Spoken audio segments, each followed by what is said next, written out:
নমস্কার, আপনারা দেখছেন কেটিভি বাংলা। ঘণ্টাখানেক বাংলার কথা আরো একটি পর্ব নিয়ে আপনাদের সঙ্গে আমি শান্তনু।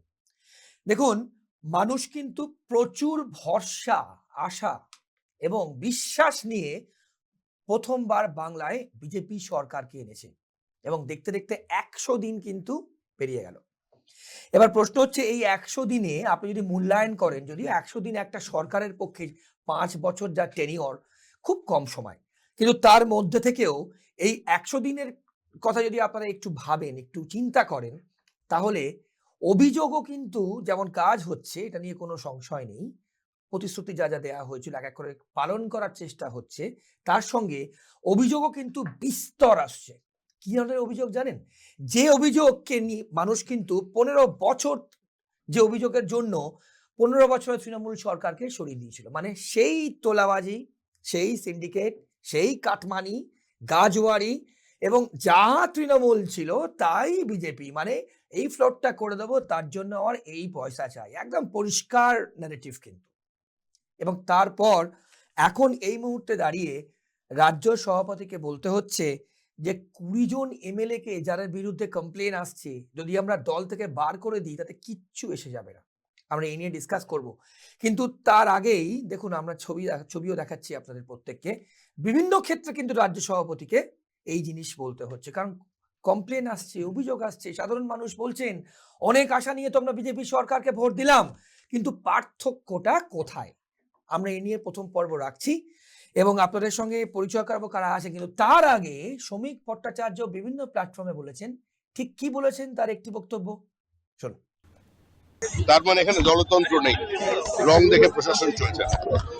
আমাদের মুখ্যমন্ত্রী শুভেন্দু অধিকারী ডে ওয়ান থেকে যে কোনো ধরনের দুর্নীতি, ভ্রষ্টাচার এবং এই ধরনের এক্সটর্শনের বিরুদ্ধে কঠোর ব্যবস্থা নিচ্ছে। পরিষ্কারভাবে শুনলেন, কিন্তু শ্রমিকবাবু বলছেন যে মুখ্যমন্ত্রী কঠোর ব্যবস্থা নেবেন এবং সেরকমই কিন্তু সূত্রের খবর। অমিত শাহর কাছে, স্বরাষ্ট্রমন্ত্রীর কাছে ভুরি ভুরি কমপ্লেন এবং সুনীল বানসাল, শ্রমিক ভট্টাচার্য এবং মুখ্যমন্ত্রী দিল্লি যান, সেখানে কিন্তু পরিষ্কার বার্তা এগুলো কিন্তু অ্যালাউড হবে না। তারপরে শ্রমিকবাবু বলছেন এবং যা ব্যবস্থা নেওয়ার, দল থেকে বহিষ্কার, সাসপেন্ড, এরকম কিন্তু পদক্ষেপ নিতে হচ্ছে। এটা কেন হবে? আপনাদের সঙ্গে পরিচয় করে দেবো। আমাদের সঙ্গে কারা কারা আজকের প্যানেলে আছেন। আমাদের সঙ্গে আছেন রাজনৈতিক বিশ্লেষক দেবাশিস ঘোষ, আমাদের সঙ্গে আছেন প্রাক্তন পুলিশ কর্তা অনিল জানা এবং আমাদের সঙ্গে আছেন জনপ্রিয় চিকিৎসক এবং রাজনৈতিক ব্যক্তিত্ব ডক্টর প্রসূন ঘোষ। আপনাদের তিনজনকেই আজকের পর্ব, খুব গুরুত্বপূর্ণ পর্ব, অর্থাৎ ঘণ্টাখানেক বাংলার কথা স্বাগত। আমি প্রথমেই দেবাশিসদা আপনাকে দিয়ে শুরু করব। মানুষ কিন্তু অনেক আশা নিয়ে প্রথমবার বিজেপি সরকারকে আনলো। ১০০ দিন হয়ে গেল দেখতে দেখতে। ৫ বছর ১০০ দিনের কাছে কিছু না, একবারও বলছি। কিন্তু এত অভিযোগ যে রাজ্য সভাপতিকে বারবার বিভিন্ন প্ল্যাটফর্মে বলতে হচ্ছে যে দল থেকে বহিষ্কার করা হবে এবং ২০ জন এমএলএ কে যদি বার করে দেওয়া হয়, দলের কিচ্ছু এসে যাবে না যাদের বিরুদ্ধে অভিযোগ আছে। দেবাশিসদা।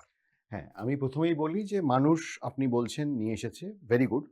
আমাদের আমাদের মনে থাকার কথা যে আর্জেন্টিনা একবার জিতেছিল, তাতে মারাদোনার একটা গোল ছিল, আমরা বলেছিলাম হ্যান্ড অফ গড, এবং পরবর্তীকালে মারাদোনাও সেটা বলেছিল হ্যান্ড অফ গড, মানে হাত দিয়ে গোলটা করে দিয়েছিল, সেটা রেফারি ধরতে পারেনি। তো আমাদের বক্তব্য হচ্ছে এখানে যে ইলেকশনটায় বিজেপি জিতেছে, ডেফিনেটলি মানুষ ভোট দিয়েছে, কিন্তু অনেকটা দুর্নীতির বিরুদ্ধে মানুষ ভোট দিয়েছে, আবার অনেকটা ওই ইলেকশন কমিশনের হ্যান্ড অফ গড বা এসআইআর রয়ে গেছে, যেখান থেকে বিজেপি ক্ষমতায় এসেছে। আমরা ইলেকশনের আগে বহুবার বহু জায়গায় বলেছিলাম যে আজকে পশ্চিমবঙ্গের যে অবস্থা, মানে সেই সময় পশ্চিমবঙ্গের যে অবস্থা, সেটা ছিল ফুটন্ত একটা গরম কড়াই। মানুষকে আমরা নিজেরাও সাবধান হওয়ার চেষ্টা করেছিলাম, মানুষকেও বলেছিলাম যে এই ফুটন্ত গরম কড়াই থেকে যেন জ্বলন্ত আগুনে ঝাঁপ দেওয়া হয়ে যাবে না তো বিজেপিকে এনে নেওয়া মানে। কারণ এটা বলার কারণ কি, সেটা আপনারা আজকে নিজেরাও বলছেন, মর্নিং শোজ দ্য ডে। একদম ঠিক বলেছেন আপনি, ১০০ দিন একটা সরকারকে সঠিকভাবে মূল্যায়ন করার সময় আসেনি, কিন্তু মর্নিং শোজ দ্য ডেজ বলে একটা পরিষ্কার কথা ইংরেজিতে আছে, আমরা সবাই জানি। এবং এই যে বারবার আপনি দেখাচ্ছিলেন, শ্রমিকবাবু বলছেন, শ্রমিকবাবু অনেক কিছু বলছেন, বলছেন শাস্তি দিতে হবে, সবটাই ফিউচার টেন্স। আপনি এর আগেও দেখেছেন, আমাদের মমতা ব্যানার্জি বলেছেন, তৃণমূলের সবাই বলেছেন জিরো টলারেন্স নীতি, কোনো রকম আমরা মানছি না। তারপরেও আপনি দুর্নীতির লিস্ট অফ দুর্নীতি, মানে দুর্নীতি কোথায় কোথায় হয়েছে, মানে দুর্নীতির ইনোভেশনস হয়েছে আমরা দেখেছি। তো এখানে শ্রমিকবাবু যেটা বলছেন আপনারা ভুল করলে চলবে না, এই শ্রমিকবাবুরা কিন্তু এখনো কারো শাস্তি দিতে পারলেন না। মানে ধরুন আমি অন্য একেবারে টপিক থেকে ঘুরে গিয়ে বললাম, অনন্ত মহারাজ বলে একজন লোক রয়েছে, মানে মানুষ রয়েছেন ওদের সাংসদ, রাজ্যসভার সাংসদ। তিনি রাজ্যসভার সাংসদ, তিনি আমাদের দেশনায়ক, আমাদের গর্ব, আমাদের আবেগকে নিয়ে এত খারাপ খারাপ কথা বললেন, তাকে তো জেলে ঢোকাতেও পারেননি এখন অব্দি, তার রাজ্যসভার সাংসদ পদটা অব্দি খারিজ করতে একদম, পারেননি। একদম, এইটুকু একদম। মেরুদণ্ড যদি না থাকে একটা দলের, তাহলে কি হবে? উনি একদিকে বাইট দিচ্ছেন আমরা কিছু সহ্য করব না ইত্যাদি ইত্যাদি, আবার একই দিকে এই এসো না বলে উনি লোকসভায় হয়তো জুন মালিয়া বা কারোর সাথে করমর্দন করছেন বা তাদের সাথে সমঝোতা করে নিচ্ছেন। তাহলে মানুষকে এইভাবে ফাঁদে ফেলার তো কোনো মানে নেই। মানে আমার এটা মনে হয়েছে, আপনি দেখুন এটা থেকে দ্বিচারিতা বলি আমরা। আরেকবার আমি একটু কথা বলি, তোলাবাজি বলতে আমরা তোলাবাজি নিয়ে কথা বলছে বা এইসব হচ্ছে, 200-র বেশি নেতাকর্মীকে বোধহয় শোকজ করেছে ইত্যাদি বলা হচ্ছে।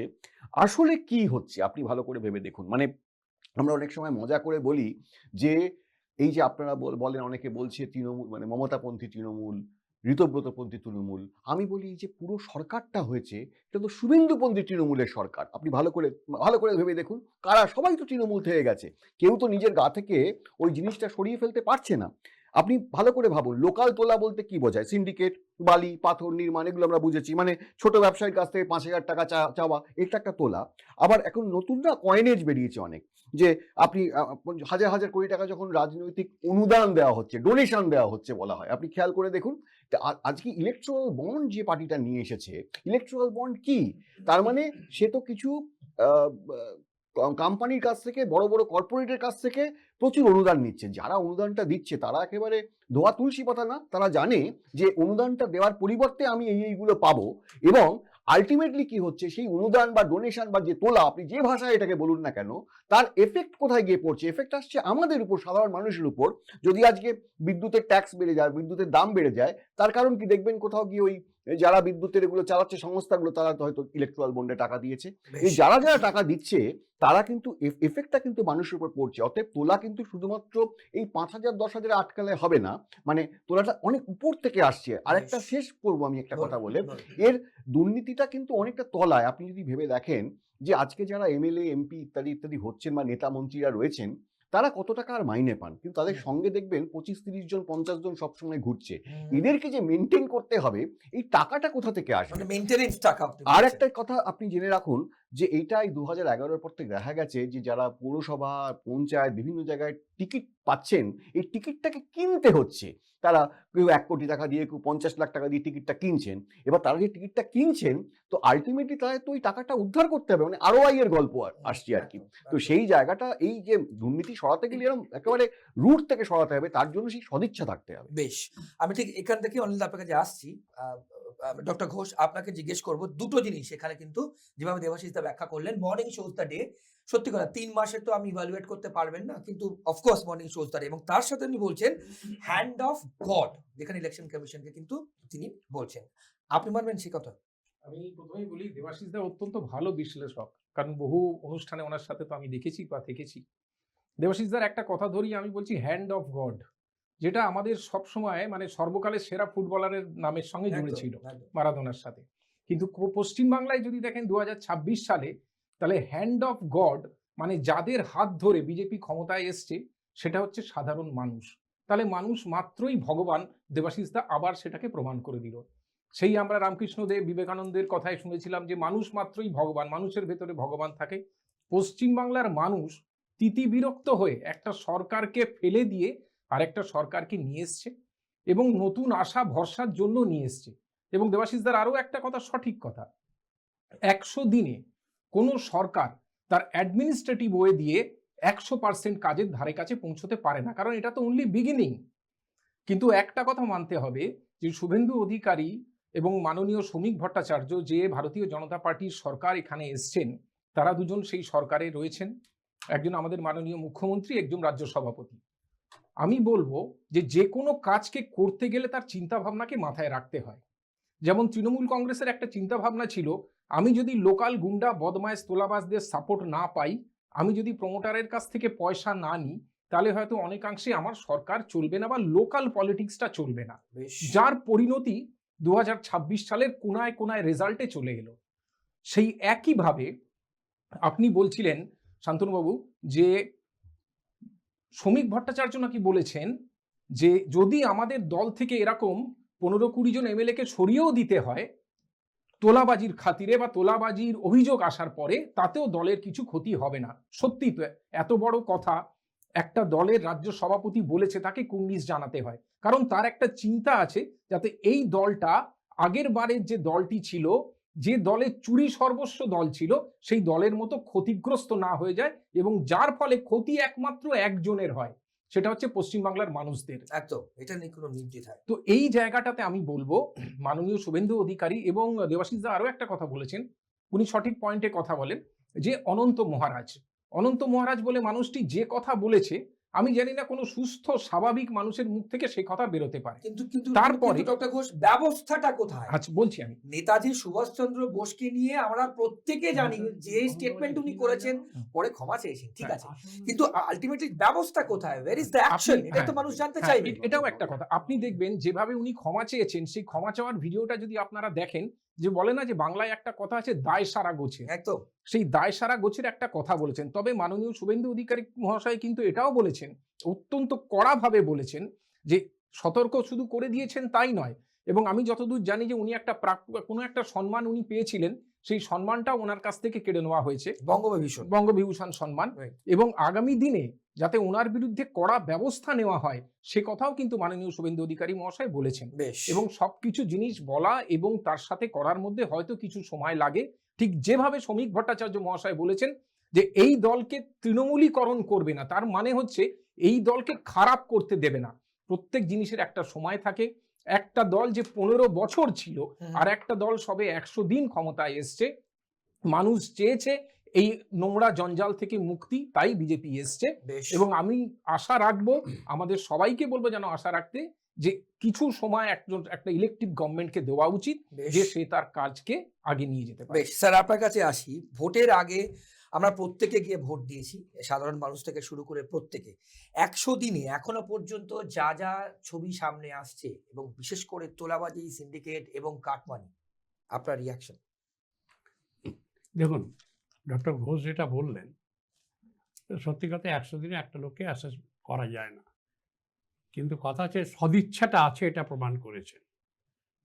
সদিচ্ছা যে আছে তার কারণ, প্রথম যেটা লং পেন্ডিং ডিসপিউট, যেটা বারবার কোনো সরকার দেখা দেয়নি 49 বছরে, গত 49 বছরে, যে বর্ডারের জায়গাটা যেটা দিয়ে ফেন্সিং করলে আমাদের রাজ্যের সমস্যাটা অনেকটা মিটত।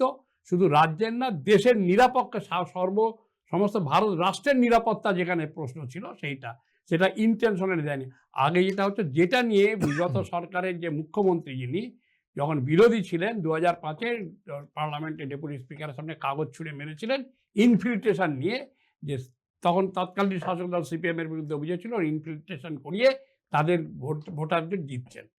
কথাটা অস্বীকার খুব একটা করা যাবে না, অস্বীকার করলে ভুল হবে। কিন্তু উনি এসে, আমরা তো ভেবেছেন, উনি তো দুটো জিনিস বলেছিলেন, মানুষ রিলাই করেছিল ওনার উপর, ট্রাস্ট করেছিল, যে একটা হচ্ছে ইনফিল্ট্রেশন, দ্বিতীয় কথা হচ্ছে ডিএ। উনি বলছেন যে সরকার 2010-এ বলে যে সরকার ডিএ দিতে পারে না, তার সরকারে থাকার অধিকার নেই। কিন্তু উনি সরকারে এসে ইনফিল্ট্রেশন, তাদের আইডেন্টিফাই করে পুশব্যাক করা দূরের কথা, এটি খোলামখুল্লা উনি ঢুকিয়ে দিলেন। ওনার নেতারা নেত্রীরা বলছেন যারা ঢুকছে তাদের রেশন কার্ড, ভোটার কার্ড সব করিয়ে দাও। এবং কোনো সভ্য দেশের দায়িত্বশীল নাগরিক, মানে রাজ্য প্রধান বা নেতা, দলনেতা বা নেত্রী এই কথা বলতে পারেন, এটা ওনাকে না দেখলে বিশ্বাস করা যায় না, যিনি রাষ্ট্রের নিরাপত্তা, রাজ্যের নিরাপত্তা, মানুষের নিরাপত্তার উপরে ওনার ভোটে জেতাটাই মানে প্রায়োরিটি পেয়েছিল, সেইটাই ওনার প্রায়োরিটি ছিল। পরে প্রমাণ হলো she is only for herself and her family member, none else. ওনার কাছে কারো কি নিরাপত্তা কোনো ধরনের, খালি পরিবার আর উনি নিজের। এবং দেখা গেছে ওই পরিবারটা 10 বছর 14 বছরে যা সম্পত্তি করেছে, মানে অনেক বিজনেস ম্যাগনেটরাও করতে পারবে না যে পরিমাণ সোনা। আর দ্বিতীয় কথা হচ্ছে, এটা অনন্ত মহারাজের এই লোকটা, এই নগেন্দ্র রায়, নিজেকে মহারাজ ফহারাজ বলেন আমি জানি না, আমরা যেটুকু জেনেছিলাম, এইসব যত নবাব, রায় বাহাদুর, এইসব খেতাব ফেতাব ব্রিটিশ আমলে পেয়েছিল, সব ব্রিটিশের দালালি করেছে, তাদের স্বাধীনতা সংগ্রামে ধরিয়ে দিয়ে তার পুরস্কার হিসাবে ভেবেছে। এনার ব্যাপারটা আমরা জানি না। কিন্তু এই নগেন্দ্র রায় যে লোকটা, অনন্ত মহারাজার বলবেন, নগেন্দ্র রায় বলুন, দেখুন নেতাজি সুভাষচন্দ্রের সম্বন্ধে উনি যে কথা বলেছেন এর আগেও অনেকে বলেছেন, তারা কেউ পাত্তা পাননি। নেতাজি সুভাষচন্দ্র বসু হচ্ছেন মানে মধ্য গগনের দীপ্তিমান সূর্য। একদম। একদম। কাজেই সেখানে একটা ওই টুনি বাল্ব রাস্তায় জ্বললো কি না জ্বললো, দ্যাট ডাজ নট ম্যাটার। এ লোকগুলোকে পাত্তা না দেওয়াই সবচেয়ে ভালো। সন্ত তুলসীদাসের একটা দোহা আছে, হাতি চলে বাজার মে কুত্তা ভোকে হাজার, সাধুও কা দুর্ভাব নেই জব নিন্দে সংসার। বেশ। কাজে এই কে কি বললো, ঘেউ ঘেউ করলো, ওই নিয়ে চিৎকার করে লাভ নেই। আমি প্রাক্তন মুখ্যমন্ত্রী, বা প্রাক্তন বলি না, আমি বিগত মুখ্যমন্ত্রী বলে কেন রেজিগনেশন দেননি এখনো। কাজে ওনার যে কথা ছিল বিয়ের ব্যাপারে বলেছিলেন, সেই কথাটাই বলছি, ঘেউ ঘেউ করছে কে কোথাও গুরুত্ব দেওয়ার দরকার নেই। ওর টুনি বাল্ব আছে, কে কি বললো। সুভাষচন্দ্র বসু এমন জিনিস, এমন জায়গায় নিজেকে নিয়ে গেছেন, অনেকে অনেক কিছু বলেছেন, কিন্তু তারা পরে সেটা ঢোক গিলে এখন অন্য কথা বলছেন, বেশ। বলতে হয়েছে আর কি। বেশ, আমি আবার আসবো আপনার কাছে স্যার। আর বিদ্যুৎ বিল বাড়ছে যেটা বলছেন, হুম, ইলেকট্রাল বন্ড, এটা ঘটনা নিয়েছে, সিপিএম ছাড়া সবাই নিয়েছে। কিন্তু একটা মানে যদি বলে দেন আমাদের সেই দেবাশিস বাবু, কি করে একটা মাত্র সংস্থা এখানে এত বছর ধরে ইলেকট্রিক সাপ্লাই দিল, কেন কম্পিটিটর অন্য কেউ হলো না? মানে মনোপলির কথা বলছেন আপনি, মনোপলি একদম চালিয়ে গেছেন পরিষ্কার, কি করে? পরিষ্কার। বেশ, আমি আসবো স্যার। আমি পরের টপিকে যাওয়ার আগে দেবাশিস দা আপনাকে জিজ্ঞেস করবো যে উত্তর দেবো এগুলো। আমি যে প্রশ্নটা বাংলার মানুষ জানতে চাইবেন, আপনি নিশ্চয়ই উত্তর দেবেন সংক্ষেপে, তারপর আমি পরের টপিকে যাব। যে এটা যদি ফার্দার এই চলতে থাকে, অর্থাৎ এই যা যা অভিযোগ আসছে যদি চলতে থাকে, এতে ওটা সাংঘাতিক অ্যালার্মিং সিচুয়েশন ক্রিয়েট হবে। বলুন। একেবারে মানে আমি যেটা বলার চেষ্টা করছি, প্রসূনবাবু খুব ট্যাক্টফুলি ইয়েস বাট থিওরিতে আমাকে উত্তর দিয়েছেন, আমার ভালো লেগেছে। আমার যেটা বলার কথা সেটা হচ্ছে যে মানুষকে এটা বুঝতে হবে, তৃণমূল যে চুরিগুলো করেছে, যে দুর্নীতিগুলো করেছে, সেগুলো মানুষের চোখের সামনে রয়েছে। কিন্তু যে দলটার কথা আজকে আমরা বলছি, তারা কিন্তু একেবারে অন্য লেভেলে খেলছে, অনেক কিছু আমরা বুঝতে পারছি না। ছোট্ট উদাহরণ দিচ্ছি আপনাকে। ধরুন আজকে পেট্রোলের দাম, আমি যদি জিজ্ঞেস করি আপনি ক টাকা বলবেন, বলুন আমাকে পেট্রোলের দাম কত 1 লিটারে, জানেন? মানে অনেক, আপনি জানেন প্রসূনবাবু? 104 হ্যাঁ, আপনারা এইভাবেই মানুষকে ভুল বোঝাচ্ছেন। পেট্রোলের দাম 104 বা 113 নয়, পেট্রোলের 1 লিটারে পেট্রোলের দাম 167 টাকা। সরকার বোঝাচ্ছে যে ইথানল মেশানো 20% ইথানল মেশানো পেট্রোলের দাম 113 আমরা টাকা। এই তার নিয়ে মানে শো করেছি। আমি একদম, বলতে একদম। চাইছি এখানেই মানুষকে কিভাবে ভুল বোঝাচ্ছে দেখুন। এবার কি করছে সরকার, এই যে ইথানল মেশানো পেট্রোল দিতে মানুষকে বাধ্য করছে, এবং নীতিন গডকরির ছেলে ইথানলের ব্যবসা করছে। একদম। এই যে এটাকে আপনি তোলাবাজি বলবেন, এটাকে আপনি কি বলবেন? এইভাবে বিজেপি যে একের পর এক, আজকে ভেবে দেখুন, আদানি এবং আম্বানি, আমাদের দেশের ইকোনমি পড়ে গেছে, কিন্তু আদানি এই মোদি জামানায় 750% গ্রোথ নিয়ে দাঁড়িয়ে আছেন, পাহাড় অব্দি কিনে ফেলেছেন। আপনি অন্য ব্যবসাগুলোর দিকে তাকিয়ে থাকুন, আম্বানি 350% গ্রোথ নিয়েছে, অন্য ব্যবসার দিকে তাকিয়ে দেখুন। এগুলো তো বুঝতে হবে। এটাও কিন্তু এই ইলেকট্রাল বন্ডের মতো এই জায়গাগুলোর প্রশ্ন কেউ করছে না। ইকোনমি পড়ে গেছে, দেশের 60% সম্পদ ওই 1% লোকের কাছে চলে গেছে। এই যে অর্থনৈতিক বৈষম্য, মানুষের কাছে চাকরি নেই, তো মানুষ আছে কি করবে? রাজনীতির মতো শর্টকাট ওয়ে তো আর কিছু নেই। তার ফলে মানুষ রাজনীতিতে যাচ্ছে। এদের যদি বাজারে ছেড়ে দেওয়া হয় 90% লোককে, এদের তো 5,000 10,000 টাকা কামাবার ক্ষমতা নেই। তার ফলে এরা রাজনীতিতে যাবে, এরা ক্ষমতা ভোগ করবে এবং কোনোভাবে এইভাবে পয়সা উদ্ধার করবে, এই 5,000 10,000 20,000। কিন্তু আসল জায়গায়, মূল জায়গায় আঘাত করতে হবে, যেটা হয়তো আজকে আমাদের জেনজিরা করার চেষ্টা করছে, দেখাচ্ছে চোখে আঙুল দিয়ে যে কোথায় কোথায় কোথায় কোথায় ভুল হচ্ছে। এই যে ধরুন আমরা এতটা রাস্তা এলাম, এই যে ট্যাক্স নেওয়া হয় রাস্তার, পেট্রোল থেকে শুরু করে রাস্তার বিভিন্ন সময় ট্যাক্স নেওয়া হয়, রাস্তাটা উন্নতি হচ্ছে না কেন? পয়সা সাইফুন হয়ে যাচ্ছে। এটা মমতা ব্যানার্জির সময় যেমন হয়েছে, তৃণমূল সরকারও যেমন করেছে, পুরো ভারতবর্ষ জুড়ে তো তৃণমূল সরকার ছিল এটাকে না। পুরোপুরি রিফ্লেক্ট করবে যদি এটা কন্টিনিউ হতে থাকে দেবাশিস দা, কিভাবে এটা দেখছেন? আসলে আমাদের কি হয়, মাঝে মাঝে আমাদের চোখে তো ঠুলি পরিয়ে দেওয়া হয়। এই যে ধর্মের বিভিন্ন উস্কানি, বিভিন্ন যে ঠুলি পরিয়ে দেওয়া হয়। একটা খুব সুন্দর রিলের কথা বলে আমি শেষ করবো। সেদিনকে দেখছিলাম রিলটা, একটা ওই ককরোচের যখন আন্দোলন হচ্ছিল জেনজিদের, একজন একটা সাদা আপনার নিয়ে দাঁড়িয়েছিল, কাগজ নিয়ে। তো Right. সবাই জিজ্ঞেস করছে সাদা কাগজ কেন? বলছি আরে তুমি দেখতে পাচ্ছ না, ওর মধ্যে মোদিজি জামানার সব লেখা আছে, তুমি ওই অন্ধভক্তি চশমাটা চোখে পড়ে নাও, সব দেখতে পাবে। আসলে মানুষকে এইভাবে আমরা মানে ভুলিয়ে দিচ্ছি, কোনো সময় ধর্ম, কোনো সময় অন্য কিছু নিয়ে। তার ফলে মানুষ মূল জায়গা থেকে সরে যাচ্ছে। এই যে ধরুন আজকে বন্দে মাতারাম হোক, এই হোক, বিভিন্ন যে ইস্যুতে ঘুরিয়ে দেওয়া হচ্ছে, মানুষের কিন্তু চাকরি নেই, মানুষের ছাদ নেই, মানুষের খাদ্যবস্তু নেই, সেগুলো নিয়ে কেউ প্রশ্ন করছে না, সেগুলো নিয়ে কথা বলছে না।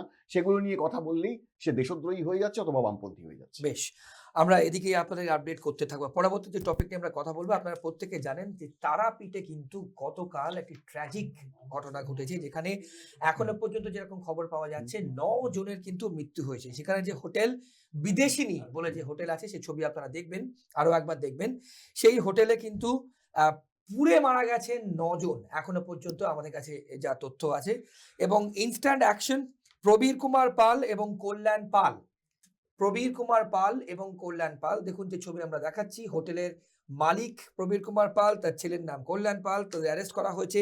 এবং এমন সিচুয়েশন ক্রিয়েট করা হয়েছে, মানে হয়েছিল গতকাল, যে আগুন লাগার ঘটনায় যারা ছিলেন পুকুরে পর্যন্ত ঝাঁপ দিতে হয়। কেন?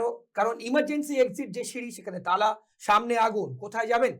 তো এরকম একটা অবস্থার মধ্যে থেকে, জতুগৃহ অবস্থার মধ্যে থেকে পুকুরে কিন্তু অনেক আবাসিক ঝাঁপ দেয়, ভাবতে পারছেন? এবং এর জন্য টিআরডিএ অর্থাৎ তারাপীঠ রামপুরহাট ডেভেলপমেন্ট অথরিটি দুর্নীতি কতটা হয়েছিল যে এই টিআরডিএ নিয়ে, সেটা কিন্তু খুব বড় প্রশ্ন। কারণ দমকলের কোনো সার্টিফিকেট নেই, এসডিপিওর কড়া পদক্ষেপ এবং স্বতঃপ্রণোদিত মামলা রুজু করেছে পুলিশ। এবং ইতিমধ্যে কিন্তু 9 জন, দেখুন আমরা অ্যারো দিয়ে দেখাচ্ছি, যেখানে গতকালকের এটা এটা এটা এটা ছবি, আমরা কিন্তু কড়া পদক্ষেপ নিয়েছেন।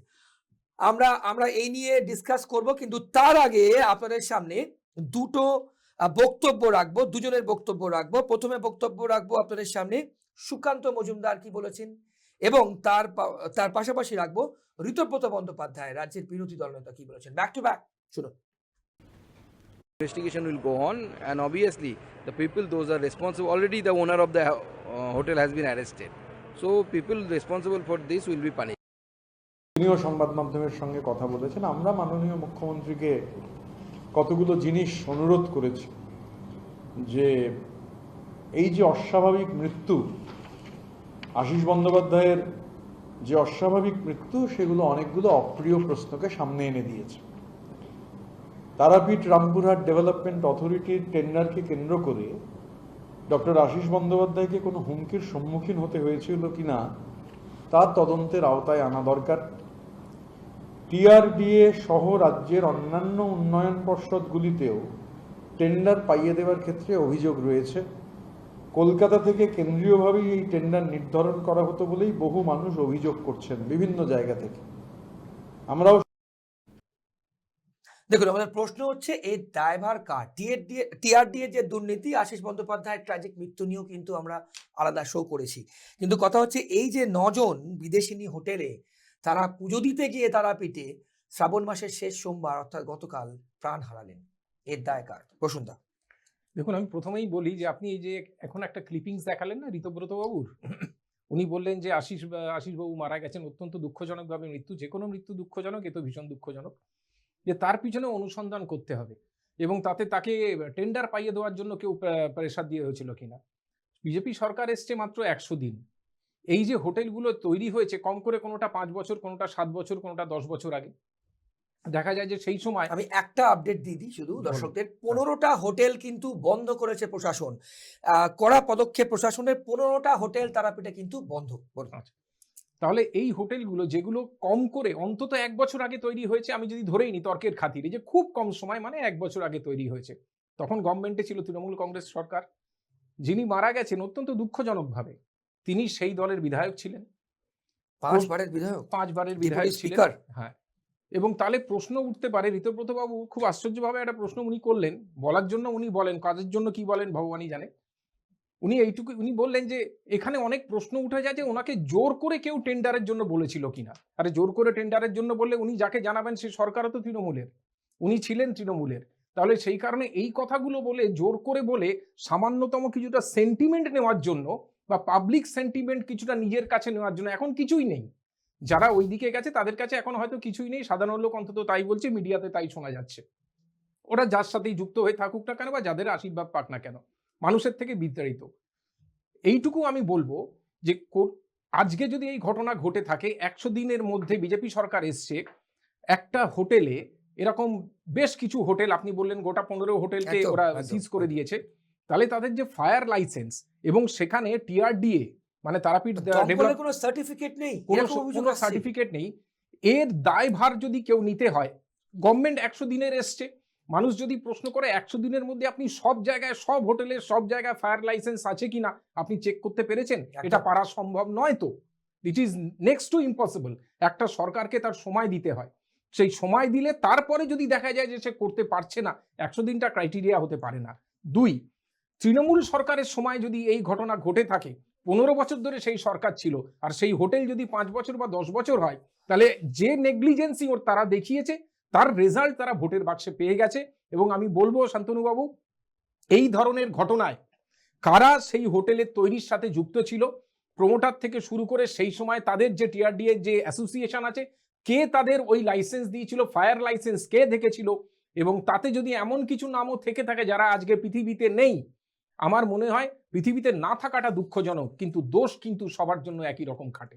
বেশ, টিআরডি অর্থাৎ তারাপীঠে যে দুর্ঘটনা ঘটেছে, বিদেশিনী হোটেলে 9 জন কিন্তু পুড়ে মারা গেছেন, এর দায়ভার কার? 15টা হোটেলকে কিন্তু বন্ধ করে দিয়েছে প্রশাসন, এবং তার সঙ্গে হোটেল মালিক প্রবীর কুমার পাল এবং তার ছেলে কল্যাণ পালকে কিন্তু অ্যারেস্ট করা হয়েছে, যে ছবি আপনারা দেখছেন। এই নিয়ে আমরা আলোচনা করছি। স্যার, আপনাকে জিজ্ঞেস করি যে এই যে টিআরডি এর দুর্নীতি, অর্থাৎ ওখানে 15টা হোটেলকে বন্ধ করে দেওয়া হলো, এবং এরকমও খবর পাওয়া যাচ্ছে যে দমকলের কোনো সার্টিফিকেট নেই।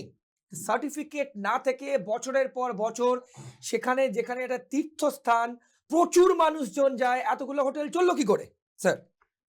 না, অন্য একটা জায়গায় দেখাচ্ছিল যে বর্তমান সরকার এসে 8টা হোটেলকে নোটিশ করেছে, তার মধ্যে এটা ছিল না। ইট ইজ ইমপ্লাইড এটা সব ঠিকই ছিল, ফায়ার ব্রিগেডও সেই কথা বলেছেন। কিন্তু নেগলিজেন্স আমাদের দেশে কী হয়, যেমন যখন একটা বড় ঘটনা ঘটে তখন হইচই হয়, অ্যাডহক একটা সিস্টেম হয়। যেমন 2008-এ নন্দরাম মার্কেটের আগুন যেটা বলে, সেটা কিন্তু অ্যাকচুয়ালি লেগেছিল পগায়াপট্টির একটা নিচের দোকানে, পগায়াপট্টিতে। সেই যেহেতু নর্থ উইন্ড ছিল আর ওখানে সব তিরপল ছিল, আর নিচে নন্দরাম মার্কেট কাপড়ের ব্যবসা ছিল, ওইখান থেকে গিয়ে আগুনটা নন্দরামের দীর্ঘদিন চলে। তখন হয়েছিল, তখন অনেক কিছু হলো, পদের লাইসেন্স বন্ধ হলো, মুখ করো, জলের রিজার্ভার করতে হবে, ফায়ার ফাইটিং সিস্টেম করতে হবে, স্প্রিংকলার লাগাতে হবে, এইসব হবে। অনেক জায়গায় হলো। স্টিফেন হাউসে অনেক দিন বন্ধ ছিল, এই অনেক হাইকোর্ট হয়েছে, অনেক হয়েছে, তারপরে ওটা চালু হয়েছে। তারপরে স্টিফেন হাউসে যখন হলো 2010-এ 43 জন মারা গেল, একই জিনিস, আউটলেট ছিল না। আউটলেট যেটা ছিল মানুষের যে বেরোবার অল্টারনেট দরজাটা, সেগুলো বন্ধ ছিল। তার ফলে ওগুলো, স্টিফেন হাউস তো পুরনো বিল্ডিং, এখনকার বিল্ডিং না, তখন এত ছিল না, খোলামেলা ছিল, রাস্তাগুলো বন্ধ হয়ে গেছে। একটা দুটো এক্সিট রুট যদি না থাকে তাহলে এইরকমই হবে। আর এখানে এক্সিট রুট বন্ধ করা ছিল, অ্যাকচুয়ালি সব জায়গায় করা ছিল, প্ল্যানের একটা লেআউট থাকবে, কোথায় কি আছে, কোথায় এক্সিট রুট, এগুলো সব ঠিক হয়েছিল, ওগুলো হয় এইভাবে। আর আরেকটা জিনিস, স্প্রিংকলার যেটা আছে ক্যালকাটা পুলিশ, ক্যালকাটা কর্পোরেশন এলাকায় যেটা আছে, এখানে জলের আয়রন কম, কিন্তু একটু বাইরে গেলেই জলে যা আয়রন, তোমার ওই যে জলের লোহার পাইপের মধ্যে স্প্রিংকলার, ওগুলো তো রাস্টেড হয়ে বন্ধ হয়ে যাবে। ফ্রিকোয়েন্ট চেক আপ কে করবে? সেই ম্যান পাওয়ার কোথায়? আর গত সরকারের যেটা বলছে, এবং জোড়াসাঁকোয় যেটা, যেদিন এর আগের মুখ্যমন্ত্রী যিনি ছিলেন, ওনার সাধের ওই মানে অহংকারের যে মন্দির, জগন্নাথ দেবের মন্দির যেটা হয়েছিল, ঢুকতে দেননি, সেই ইগোতে করে ভক্তি ছিল না, অহংকারের মন্দির যেটা ছিল, সরকারি পয়সায় করেছেন। সেই দিন ফায়ার ব্রিগেড মিনিস্টার, দমকল মন্ত্রীও চলে গেলেন, স্বাভাবিক, সেটা আমরা ধরে নিতে পারি। ফায়ার ব্রিগেড মিনিস্টার, মন্ত্রিসভার চিফ গেছেন, উনিও গেছেন, কিন্তু সেকেন্ড ইন কমান্ড কেউ ছিল না এখানে, ডাইরেক্টর বা ডেপুটি ডাইরেক্টর কেউ ছিল না। একটা যদি ওই হাইড্রোলিক ল্যাডার থাকতো জোড়াসাঁকোর ওখানে, তাহলে একটা লোকও মরতো না। হাইড্রোলিক ল্যাডারটা যদি ওখানে ঠিক টাইমে চলে আসতো, এইটা অর্গানাইজ করার মতো কেউ ছিল না। তার কারণ কি, সবাই তখন এমন তখন এরা কোনো একটা জায়গায়, একটা ডিপার্টমেন্টে, বারবার বলেছি বিভিন্ন চ্যানেলে, গত 15 বছরে একটা ডিপার্টমেন্ট ওরা বলতে পারবে আমরা স্বচ্ছতার সঙ্গে যোগ্য ব্যক্তিকে কোনো রকম দুর্নীতি না হয়ে ম্যানিপুলেশন ছাড়া আমরা রিক্রুটমেন্ট করেছি, কোনোটাই ওরা বলতে পারবে না। ফায়ার ব্রিগেড তো স্টে করে দিয়েছেন মহামান্য আদালত। এত দুর্নীতিটা একটা মানে সিস্টেমে তৈরি করে দিয়েছেন, দুর্নীতির বাইরে কিছু হবে না, দুর্নীতির যে সিস্টেম। তার ফলে এই জিনিসটা, এই যে মারা গেছেন এতজন, এখন ধরেছেন, এ করেছেন, কি হবে? ব্যাঙের ছাতার মতো হোটেলগুলো হয়েছে, মিনিমাম ডিস্টেন্স রাখেনি, কভারে অত মন্দিরের ক্লোজ প্রক্সিমিটিতে অত মন্দির হোটেল করতে দেওয়ার কি দরকার ছিল? পুরীতে যেরকম আছে, একধারে সমুদ্র, একদিকে রাস্তা, সাইডে একটা ক্যাটাগরি হোটেল, একটা অল্টারনেট অ্যারেঞ্জমেন্ট, এসকেপ রুট তো রাখতে হবে। এসকেপ রুট থাকলে তো এতগুলো লোক মরতো না বাড়াতে বেরোতে গিয়ে। আর ফায়ার ব্রিগেড আমি বলে দিচ্ছি, এই ধোঁয়ায় যে কি জিনিস হয়, আমি নিজে তার ভুক্তভোগী। 40 স্ট্যান্ড রোডে আগুন লেগেছিল, তখন আমি এসেছি সারা দিন রাত আমরা মল্লিকঘাট থেকে মল্লিকঘাট পাশে দেখেছিলাম কিভাবে জল দেয়, কিভাবে ব্রিটিশ সরকার বানিয়েছিল, কন্টিনিউয়াস জল দিয়ে 2 দিন 3 দিন লেগেছে। এর যখন ধোঁয়াটা কমেছে বেসমেন্টে ছিল, আমি একটু মাতব্বরি করে সত্যি কথা একটু যেতে গেছি, দেখতে গেছি।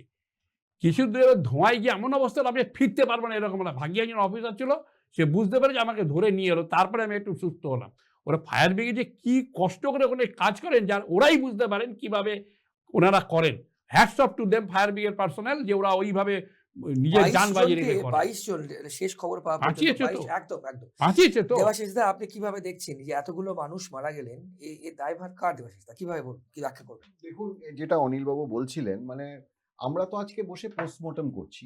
পোস্টমর্টম আর প্রিকশনারি মেজার দুটোর মধ্যে অনেক ডিফারেন্স একদম। আছে। মানে গুড গভর্নেন্স তাকেই বলে যে প্রিকশনারি মেজার নেয়। হ্যাঁ, আমরা পোস্টমর্টম করে খুব একটা জিনিস দাঁড়াবে না। আমি এখানে 2-3টে কথা বলতে চাই। যে কোনো মৃত্যু, আপনিও বলেছেন, দুর্ভাগ্যজনক। আশিসবাবুর মৃত্যু ডেফিনেটলি যে কোনো মৃত্যুর মতোই দুর্ভাগ্যজনক। কিন্তু আমি আশিসবাবুকে মনে রেখেছি এইভাবে যে বিধানসভা, আপনার মনে আছে নিশ্চয়ই, ভাঙচুর হয়েছিল একদম, মমতা একদম। ব্যানার্জির সঙ্গে, যে ভদ্রলোক পাশে দাঁড়িয়ে ইনস্টিগেশন। ভেঙেছিলেন এবং প্রচুর খারাপ কথা বলেছিলেন, তিনি আশিসবাবু। তারপরে তিনি হয়তো 5 বার বিধায়ক হয়েছিলেন। আমি সেসবে যাচ্ছি না, কিন্তু আমি বলছি বিধায়ক হওয়ার পরেও বীরভূম তো আমাদের হ্যাপেনিং সেন্টার। মানে কখনো পাথর, কখনো বালি, কখনো কয়লা, কখনো গরু, মানে কখনো টুলু, কখনো অনুব্রত। মানে আপনি দেখুন, মানে বিভিন্ন রকম দুর্নীতির চাষ হয়েছে এই বোমাটা বাদ বীরভূমে। দিলেন কেন? তো এবং- বোমা বুম নাম হয়ে গেছে। হ্যাঁ, এবং আরেকটা কথা বলি, সেটা হচ্ছে যে এই যে কোনো এই মানে আজকে আমরা হোটেলের কথা বলছি, শুধু কিন্তু আমরা বীরভূমের কথা বা রামপুরহাটের কথা বললে চলবে না। এরকম যে বিভিন্ন জলা জমি যেখানে যেখানে পেরেছে, বিভিন্ন যে একটা ফ্ল্যাট বানাতে বা একটা হোটেল বানাতে যে মিনিমাম নিয়মগুলো মানা উচিত, রাস্তার দূরত্ব, মানে একটা লেন্থ, বা এই যে এটা উনি বলছিলেন সেকেন্ড এক্সিট ইত্যাদি ইত্যাদি, এগুলো তো কিছু তখন ফলো করা হয়নি। জাস্ট জলাজমি বোঝানো হয়েছে, একের পর এক মানে ফ্ল্যাট বা এই ধরনের হোটেল বানিয়ে দেওয়া হয়েছে। এবং এইখানেই কিন্তু ভুলটা হয়েছে। মানে আমি যেটা বলার চেষ্টা করছি, যে এটা যদি সরকার ক্ষমতায় এসে, যেটা উনি বলছিলেন, কিছু কিছু হয়তো হোটেলকে আইডেন্টিফাই করেছে, এরকম সমস্ত হোটেলকে আইডেন্টিফাই করা দরকার ছিল। তাহলে হয়তো এই জিনিসগুলো কিছুটা হলেও আটকানো যেত। আমার এটা মনে হয় যে এবার সরকারকে অ্যাটলিস্ট সমস্ত জায়গায় এরকম একটু পুঙ্খানুপুঙ্খ বিশ্লেষণ করে এগুলো কোনগুলো এরকম হয়েছে সেই জায়গাগুলোকে আটকাতে হবে, নইলে আরো মানুষের প্রাণহানি হওয়ার সম্ভাবনা রয়ে গেছে। বেশ, আমরা এই বিষয়ে যা যা তথ্য আসবে আমরা আপনাদের সামনে কিন্তু তুলে ধরবো। এবার আমরা পরবর্তী যে টপিকে যাব, ককরোচ জনতা পার্টি কি কলকাতায় অর্থাৎ বাংলায় পা রাখলো?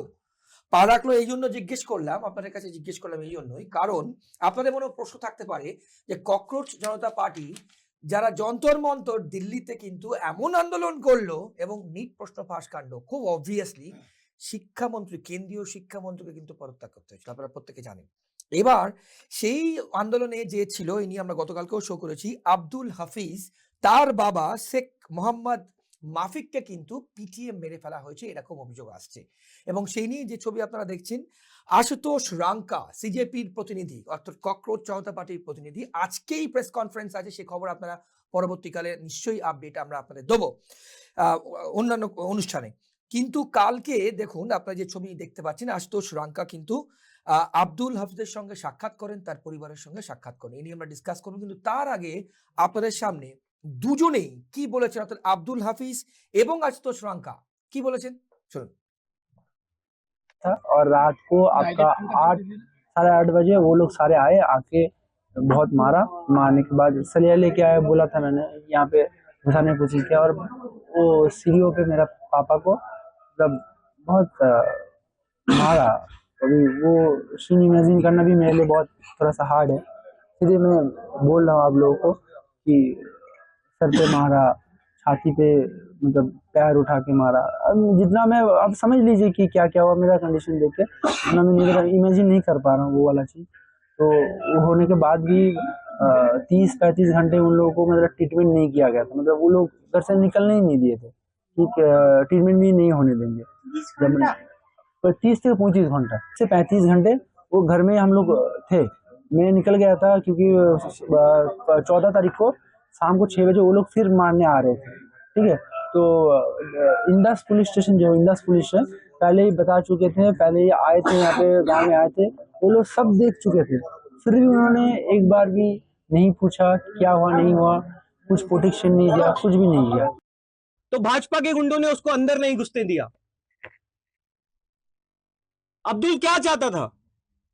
अब्दुल चाहता था कि इस देश में शिक्षा की बात हो। बंगाल के स्कूल, पिछले कुछ सालों में बंगाल में 8,000 सरकारी स्कूल बंद हुए हैं। बांकुड़ा जिले में 200 स्कूल्स बंद हुए हैं। अब्दुल चाहता था कि स्कूल इसके जिले में भी सुधरे, इसके गांव में भी सुधरे। अब्दुल ने बताया कि जब वो यहां से जा रहा था जंतर मंतर के लिए, तो उसके पिताजी ने ये कहा कि तुम देश के लिए लड़ने जा रहे हो, तुम जाओ। अब्दुल के पिताजी सच्चे देशभक्त थे। उन्होंने अपने बच्चे को आगे किया कि वो आगे बढ़कर इस देश में शिक्षा की बात करे। उसको भाजपाई पाकिस्तानी बोलते हैं, आतंकवादी बोलते हैं। असली आतंकवादी भाजपा के वो गुंडे हैं जिन्होंने अब्दुल को और उसके परिवार के साथ इस तरह की मारपीट की, इस तरह की गुंडागर्दी की। भाजपा जिसमें इतना दम नहीं है कि 2 मिनट शिक्षा के मुद्दे पर बात कर सके, जो स्कूल सुधारने के मुद्दे पर काम कर सके, उसको सिर्फ एक चीज आती है, गुंडागर्दी करना, मारपीट करना, हिंसा करना, आतंकवादी बोलना, पाकिस्तानी बोलना। हमने बहुत डिटेल में अब्दुल से, इनकी जो मम्मी है उनसे बात की अभी, और दीपके ने भी अभी अब्दुल से वीडियो कॉल के माध्यम से बात की। आज से अब्दुल हमारी जिम्मेदारी है, पूरे देश की जिम्मेदारी है, ना सिर्फ सीजेपी की बल्कि पूरे देश की जिम्मेदारी है। और इस देश में हर वो व्यक्ति जो शिक्षा सुधारने के लिए लड़ रहा है, हम लोग उनके साथ खड़े हैं, उनके पीछे खड़े हैं। দেখুন খুব খুব খুব গুরুত্বপূর্ণ কিন্তু তিনটে শব্দ, দেবাশিস আপনার কাছে আসবো। তিনটে শব্দ, 1 দেশভক্ত, 2 গুন্ডাগিরি এবং 3 হিংসা। দেবাশিস দা আপনি পুরো বক্তব্য শুনলেন, আমরা পাশাপাশি চালালাম। আব্দুল হাফিজ এবং তার পাশে আশুতোষ রাঙ্কা আজকে কিন্তু সে প্রেস কনফারেন্স ডেকেছে। দেবাশিস দা কিভাবে ব্যাখ্যা করবেন? আমার খুব ভালো লেগেছে আব্দুল হাফিজের স্টান্সটা। মানে আপনি ভাবুন এরকম একটা অবস্থায় কতটা ডেডিকেশন, কতটা স্বার্থ ত্যাগ করতে পারলে একটি ছেলে, তাকে যে কটা সরকারি সাহায্যের কথা বলা হয়েছে সব বিভিন্ন রকম প্রধানমন্ত্রী সবগুলোকে থেকে ডিনাই করেছে। সমস্ত একদম, সে একদম, ডিনাই করেছে একদম। এবং এখনো সে একটা জায়গায় স্টিক হয়ে আছে যে আন্দোলনটা তারা করছে বা যে কথাগুলো তারা বলছে সেই জায়গায়।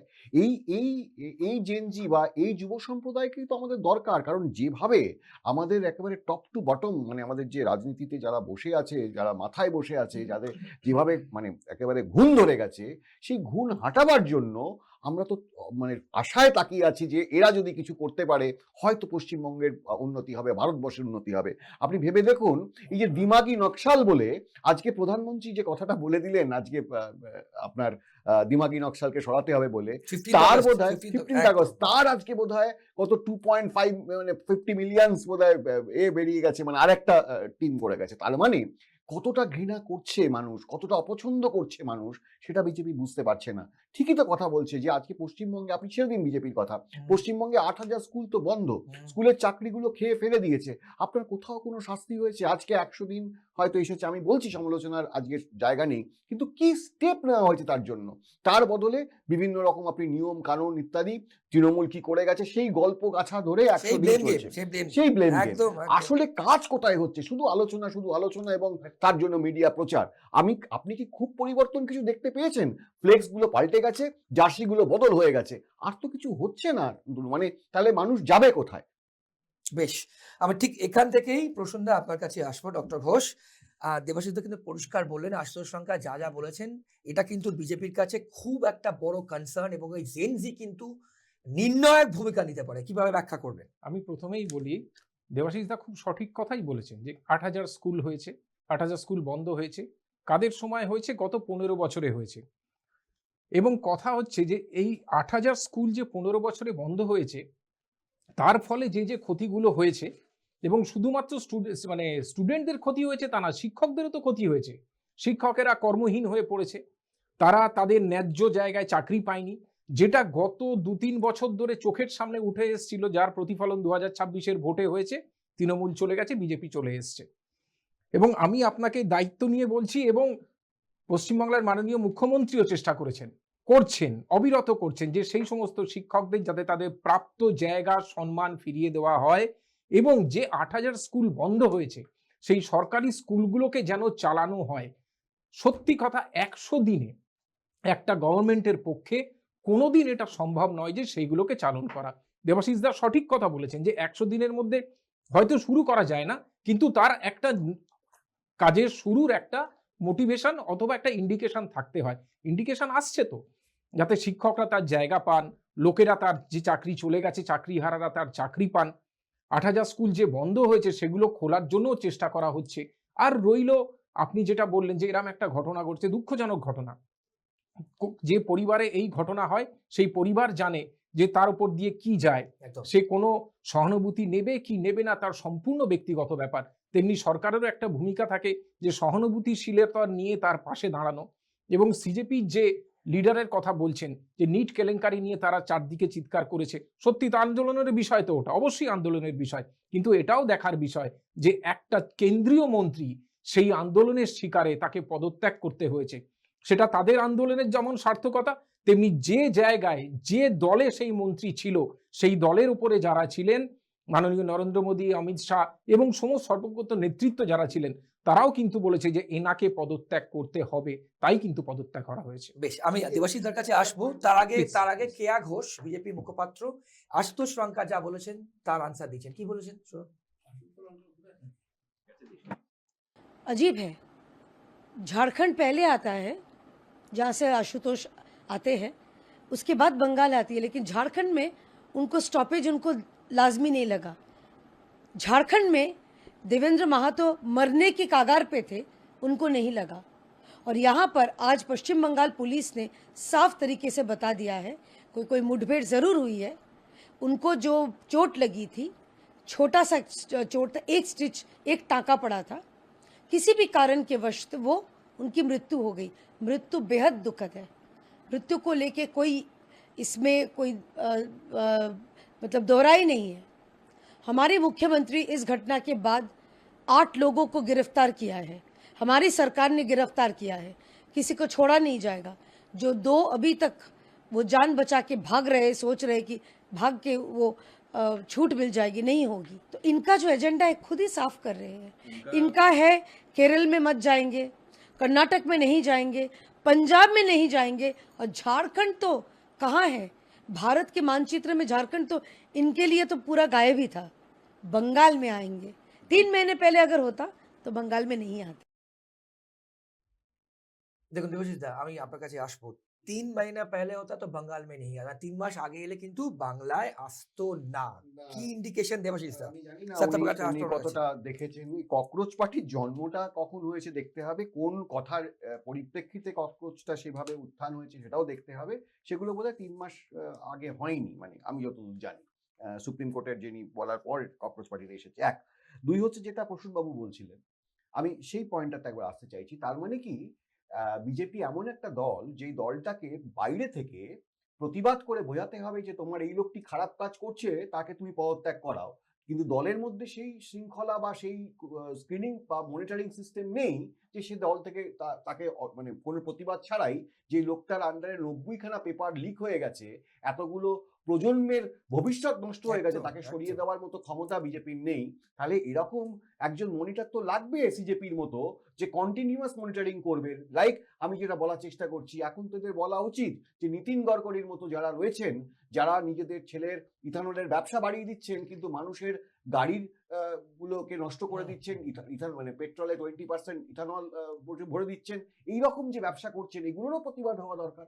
আর একটা কথা আমি বিশেষ বলবো যে বিজেপির এই যে শুভেন্দুবাবুর কথা বললেন, মর্নিং শোজ দ্য ডে, ভোটের আগে কিন্তু উনি বলেছিলেন আমি ভোট জিতে এসেই গ্যাসের দাম কমিয়ে দেবো, বিদ্যুতের দাম কমিয়ে দেবো, এই যে যারা সরকারি ছেলেরা বসে আছে চাকরি পায়নি তাদের চাকরির ব্যবস্থা করে দেবো। সেগুলো কিন্তু কথা হয়নি যে 1 মাস পরে হলে করব। আজকে ঠিক একইভাবে যেভাবে অন্নপূর্ণা ভান্ডার নিয়ে মানুষ আজকে বিক্ষুব্ধ, যেভাবে 3000 টাকার কথা বলে মানুষকে আজকে মানে একেবারে এদিক ওদিক করে দেওয়া হয়েছে, ঠিক একইভাবে যারা চাকরি পায়নি তাদের কিন্তু এখন বলা হচ্ছে ওই চাকরিগুলো তার কিছু করা যাবে না, আমরা পরবর্তীকালে দেখছি। মানে এবং বিদ্যুতের দাম বা গ্যাসের দাম আমি জানি না প্রসূনবাবুদের কমেছে কিনা, আমাদের তো কিছু কমেনি। বেশ স্যার, সিজেপি বলুন। অনেক কথা শুনলাম, অনেক কিছু দেখলাম। দেখুন, পেপার লিক হয়েছে, পরীক্ষার্থীরা সাফার করেছে, অস্বীকার করার উপায় নেই। দিল্লির ঘটনায় 20 জন, কেন একজনও যদি সুইসাইড করে সেটাও দুঃখের। আমাদের সময় এই জিনিস আমরা ফেস করিনি, কিন্তু এটা কি পেপার লিক থেকে এই প্রথম হলো? আসল উদ্দেশ্য তা নয়, আসল উদ্দেশ্য অন্য জায়গায়। কেন্দ্রের সরকারকে পরিবর্তন করতে হবে, that is the main issue. আপনি এই ইস্যুতে স্টুডেন্ট এসে থাকবেন না। আসল ইস্যু হচ্ছে FRCA হচ্ছে, আর প্রাক্তন মাননীয় শিক্ষামন্ত্রী ধর্মেন্দ্র প্রধান যে বাবার হয়েছে আবার জ্বর ঔষধে সারিবে, এই যে ইতিহাসটা আমাদের পড়ানো হয়েছে, তার থেকে বেরিয়ে ভারতীয় সাধক যারা বীর বিপ্লবী ভারতীয় যারা রাজা মহারাজা যাদের বীরত্বটা উনি তুলতে চেয়েছিলেন, এইটা হচ্ছে মেন ইস্যু। ওইটা পড়ানো যাবে না, ওইটাই পড়াতে হবে। That is the main issue, ওইটাকে সরাও। ওইখানে ছাত্র আন্দোলন তো ঠিকই ছিল, কিন্তু ছাত্র আন্দোলনের মধ্যে কি দেখেছি আমরা, কি স্লোগান দেখেছি? আর নতুন করে বলে না, সবাই শুনেছেন। আর একটি মেয়ে যেভাবে তার পোশাক দেখিয়েছে, ওটা ছাত্ররা, ওরা যদি ছাত্রী আমি হয় নমস্কার করছে, ওই রকম ছাত্রছাত্রী আমাদের দেশে দরকার নেই। ভবিষ্যৎ যারা ওইভাবে প্রধানমন্ত্রীর মা যিনি মারা গেছেন তার সম্বন্ধে যে কথা বলেছে, ওগুলো ছাত্র। পাঞ্জাব পুলিশ তো মুখোশ খুলে খাবারগুলো কোত্থেকে এসছে? দুবাই বাইরে থেকে ওই খাবারগুলো এসছে প্যাকেটে, ওরা তো লোকাল খাবার খায়নি, বলে নেই খায়গা, খাবার কোত্থেকে এসছে? তারপরে হচ্ছে আপনি ওই শোক পালন হয়েছে, ওইটা ওই অত দামি হোটেলে বলরুম ভাড়া করে ওইখানে। আমি পুলিশে চাকরি করে বলে একদিন গ্র্যান্ড হোটেলে চা খেতে পেরেছিলাম, তাজবেঙ্গলে 2 দিন লাঞ্চ করতে পেরেছিলাম, নাহলে আমার ঢোকার ক্ষমতা ছিল সেই মাইনে ছিল না। কি করে অত টাকা কোত্থেকে আসে? আর সে আসল জিনিস তো খুলে দিচ্ছে পাঞ্জাব পুলিশ। আর সত্যি কথা তো মাননীয় কেয়া দেবী বলেছেন, কেন এতে কর্ণাটকে যাচ্ছেন না কেন? কর্ণাটকের মন্ত্রী কি বলেছেন? বলেছেন 25 দিন হোক, তারপরে লাঠি চার্জ করবো, তারপরে পদত্যাগ করব। সেখানে যাচ্ছেন না। আর যদি ছাত্রের স্বার্থই হয়ে থাকে, তাহলে হোয়াই নট ওয়েস্ট বেঙ্গল? আগে আমাদের কি হয়েছে যেটা বললেন, এখানে শিক্ষা ব্যবস্থাটাকে তো কবরে পাঠিয়ে দিয়েছেন।